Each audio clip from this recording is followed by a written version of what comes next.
Hi, എൻ്റെ പേര് വിഷ്ണുപ്രിയ. ഞാൻ Bharat institute of medical science മൈസൂരിൽ വർക്ക് ചെയ്യുകയാണ്. കഴിഞ്ഞ 5 വർഷമായിട്ട് ഞാനിവിടെ ഓപ്പറേഷൻ തിയേറ്റർ ആൻഡ് അനസ്തേഷ്യ ടെക്നീഷ്യനായിട്ടാണ് വർക്ക് ചെയ്യുന്നത്.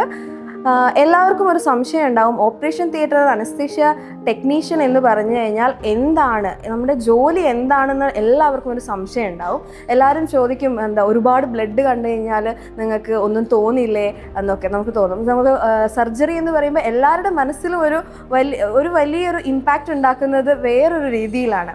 ശരിക്കും പറഞ്ഞു കഴിഞ്ഞാൽ നമ്മൾ ഓപ്പറേഷൻ തിയേറ്റർ ടെക്നീഷ്യൻ എന്ന് പറഞ്ഞു കഴിഞ്ഞാൽ നമ്മൾ സർജറിക്ക് സർജനെ അസിസ്റ്റ് ചെയ്ത് കൊടുക്കുകയും വേണ്ട എക്യുപ്മെൻറ്റ്സുകളും ഇൻസ്ട്രുമെൻറ്റ്സുകളും അവർക്ക് വർക്കിങ്ങോടുകൂടി പ്രൊവൈഡ് ചെയ്യുകയാണ് ചെയ്യേണ്ടത്.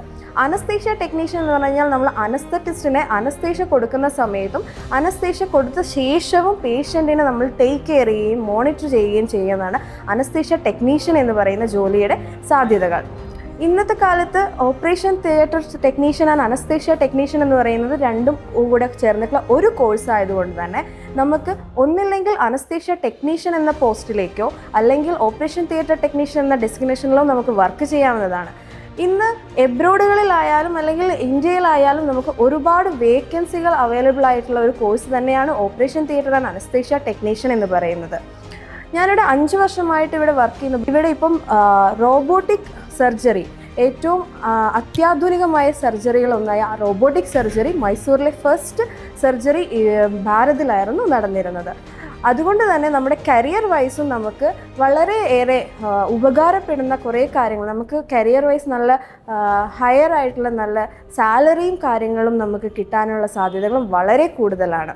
ഇനി നമ്മൾ കോഴ്സിനെ കുറിച്ച് പറയുകയാണെങ്കിൽ 4 വർഷത്തെ കോഴ്സാണ് OT with AT എന്ന് പറയുന്ന കോഴ്സ്. അതിൽ മെയിനായിട്ടും വരുന്നത് അനാറ്റമി, ഫിസിയോളജി, ബയോകെമിസ്ട്രി, പാത്തോളജി, പിന്നെ clinical OT, pharmacology, applied OT, അങ്ങനെ OTനെ റിലേറ്റഡ് ആയിട്ടുള്ള ഒരുപാട് സബ്ജക്റ്റുകളാണ് വരുന്നത്. +2 സയൻസ് എടുത്ത ശേഷം നമുക്ക് ഏറ്റവും നല്ല രീതിയിൽ എടുക്കാൻ പറ്റുന്ന ഒരു കോഴ്സ് തന്നെയാണ്, ജോലി സാധ്യതകൾ ഏറ്റവും കൂടുതലുള്ള ഒരു കോഴ്സാണ് OT with AT. ഇനിയിപ്പം നമുക്ക് ക്ലിനിക്കൽ സൈഡ് താല്പര്യമില്ല എന്നുണ്ടെങ്കിൽ തന്നെ നമുക്ക് ഹയർ സ്റ്റഡീസായി PG നമുക്ക് ഫാർമക്കോളജിയോ അനാറ്റമിയോ അല്ലെങ്കിൽ MHAയോ MBAയോ ചെയ്ത് നമുക്ക് അഡ്മിനിസ്ട്രേറ്റർ ആയിട്ടും വർക്ക് ചെയ്യാവുന്നതാണ്. ഇനിയിപ്പം OT മാനേജർ പോസ്റ്റിലേക്ക് നമുക്ക് ഒരു 5 വർഷം കഴിഞ്ഞ് ഒരു 10 വർഷത്തെ എക്സ്പീരിയൻസ് OTയിലുണ്ടെങ്കിൽ നമുക്ക് OT മാനേജർ പോസ്റ്റിലേക്കോ OT ഇൻചാർജ് പോസ്റ്റിലേക്ക് ഹൈ സാലറിയോടെ നമുക്ക് നല്ലൊരു ഡെസിഗ്നേഷൻ കിട്ടാനുമുള്ള നല്ലൊരു ചാൻസ് ഉള്ളൊരു ജോബാണ് OT with AT എന്ന് പറയുന്ന കോഴ്സ്. Thank you.